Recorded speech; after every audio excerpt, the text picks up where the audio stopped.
누구든지 사람들 앞에서 나를 안다고 증언하면 나도 하늘에 계신 내 아버지 앞에서 그를 안다고 증언할 것이다 하신 말씀을 실천하다가 순교하신 일본의 바오로 미키와 동료 순교자들 기념일입니다.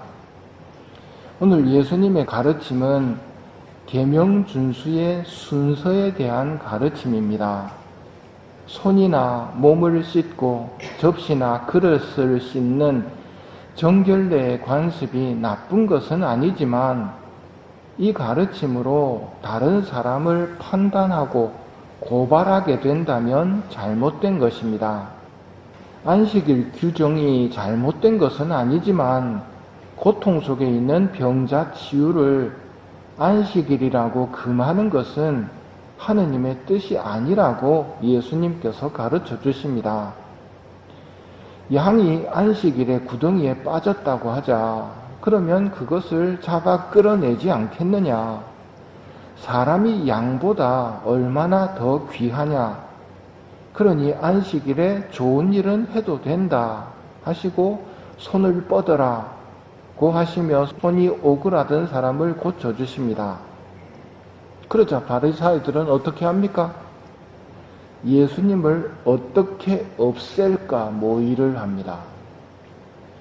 진리를 가르쳐 줬는데 자기 생각하고 다른 진리는 안 받아들이는 겁니다. 이게 평일미사에 나오는 우리들이 조심해야 할 신앙입니다. 하느님을 믿는 수준은 이제 넘었거든요. 근데 하느님을 좀 열심히 믿는 사람들에게는 마귀가 어떤 유혹을 들이오냐면 율법학자나 바리사이처럼 되도록 유혹합니다. 작은 규정을 가지고 그걸 꽉 물어버리고 큰 규정을 무시하도록 만듭니다. 사탄의 교활한 작전입니다. 작은 선행을 하도록 합니다. 하지만 큰 선행을 놓치도록 합니다.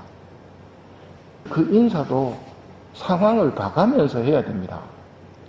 주교님하고 주임신부님이 두 분이 말씀을 나누면서 가시는데 긋다 대고 신부님 안녕하십니까?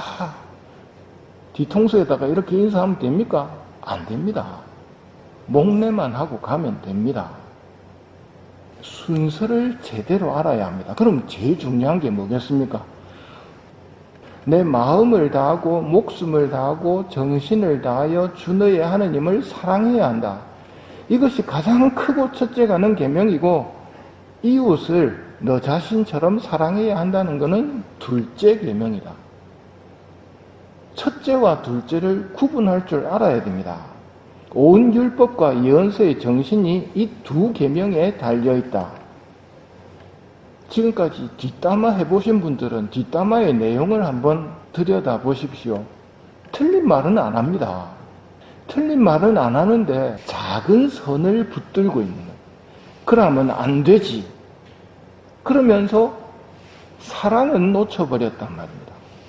가장 큰 계명은 사랑의 계명인데 사랑보다는 이거는 이러면 안 되고 이거는 저러면 안 되고 그것만 붙들고 있단 말입니다. 이게 우리가 빠지기 쉬운 율법학자들과 바리사이처럼 되려는 유혹입니다. 나는 사람들처럼 보지 않는다. 사람들은 눈에 들어오는 대로 보지만 주님은 마음을 본다. 이걸 의식하고 살아야 되고 우리도 이걸 인정해야 됩니다. 우리 눈에 보이는 것은 전부가 아닙니다. 내 마음을 사람들이 딱 보면 압니까? 그런 일은 없습니다. 어떤 행동 하나를 보더라도 이면에 다른 생각이 있을 수 있다는 것을 인정한다면 함부로 판단하지 말아야 됩니다. 사람보다는 하느님을 의식해야 됩니다. 오늘 솔로몬이 하는 말, 저 하늘 위에 하늘도 당신을 모시지 못할 터인데 제가 지은 이 집이야 오죽하겠습니까?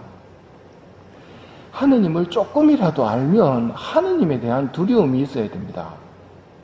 어처구니 없는 것 중에 하나가 제가 성당에 앉아 있으면 떠들면서 들어오다가 옆 사람 조용히 시키면서 조용해라 앉아있다. 제가 겁납니까? 여기 계신 분이 겁납니까? 저는 정말 아무것도 아닙니다. 그런데 하느님에 대해서 모르면 여기 계시다는 걸 전혀 생각도 안 합니다. 왜 그럴까요? 눈에 보이는 대로만 보기 때문입니다. 하느님은 보이는 대로만 보시는 분이 아니거든요. 사람을 의식하기보다 하느님을 의식해야 됩니다. 하느님이 첫 자리에 계시지 않는 신앙은 잘못된 신앙입니다. 그러면 엉뚱한 길로 가게 됩니다. 사람에게 잘 보이고 사람에게 인정받으려고 하고 사람들이 박수 쳐주는 걸 좋아하고, 이렇게 되면 어떻게 되느냐면 그들이 하는 일이란 모두 다른 사람들에게 보이기 위한 것이다. 그래서 성구갑을 넓게 만들고 옷자락수를 길게 늘린다. 잔칫집에서는 윗자리를, 회당에서는 높은 자리를 좋아하고 장터에서 인사받기를, 사람들에게 스승이라고 불리기를 좋아하는 것, 이런 모습으로 변해버리는 겁니다. 이렇게 되면 예수님께서 불행선언을 하십니다. 불행하여라 너희 위선자 율법학자들과 바리사이들아, 너희가 사람들 앞에서 하늘나라 문을 잠가버리기 때문이다. 자신도 들어가지 않으면서 들어가려는 이들마저 들어가게 놓아두지 않는다. 불행하여라 너희 위선자 율법학자들과 바리사이들아, 너희가 과부의 가산을 등쳐먹으면서 남에게 보이려고 기도는 길게 하기 때문이다.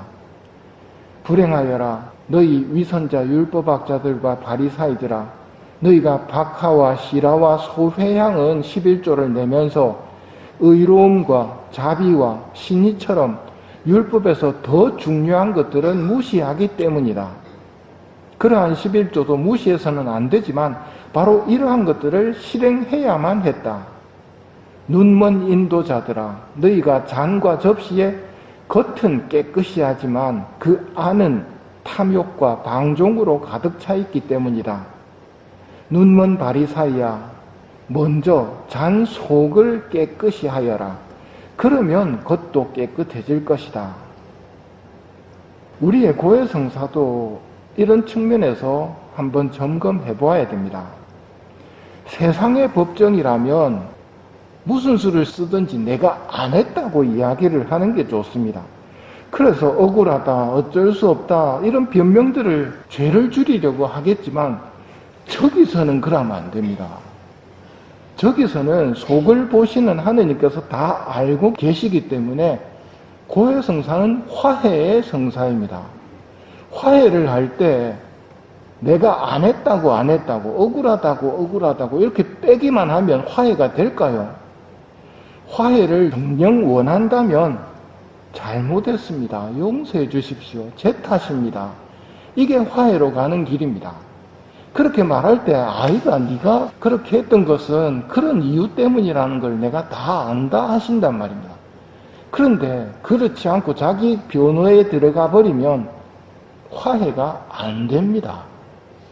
화해를 하러 들어오셔야 됩니다. 그렇다면 성찰과 통회와 정계가 제대로 이루어져야 되고, 그걸 한마디로 줄이면 하느님 제가 잘못했습니다. 용서해 주십시오 하는 마음이 필요합니다. 저기서는 긴가민가 한 거는 다 내가 했다고 하는 게 좋습니다. 왜냐하면 다 용서해 주시기 위해서 계신 곳이니까요. 거기서 긴가민가 한 거 안 했다고 말하는 거는 어리석은 짓입니다. 다 했다고 해서 용서받는 게 깔끔한 일이겠죠. 이게 뭘 말하느냐면 고해성사는 사랑의 문제라는 겁니다. 자주 고해성사를 보면서 회개하는 능력과 영적인 민감성을 기르고 겸손의 덕을 쌓게 하는 겁니다. 비우신 분님이 이렇게 말씀하셨습니다. 고해성사 잘 준비할수록 회개하는 능력이 커지고 영적인 민감성이 자라나고 겸손의 덕을 쌓게 한다고. 하느님과의 관계가 첫째 자리입니다. 하느님의 마음을 읽는 것이 신앙생활의 핵심입니다. 이런 은혜를 청하며 미사를 봉헌합시다.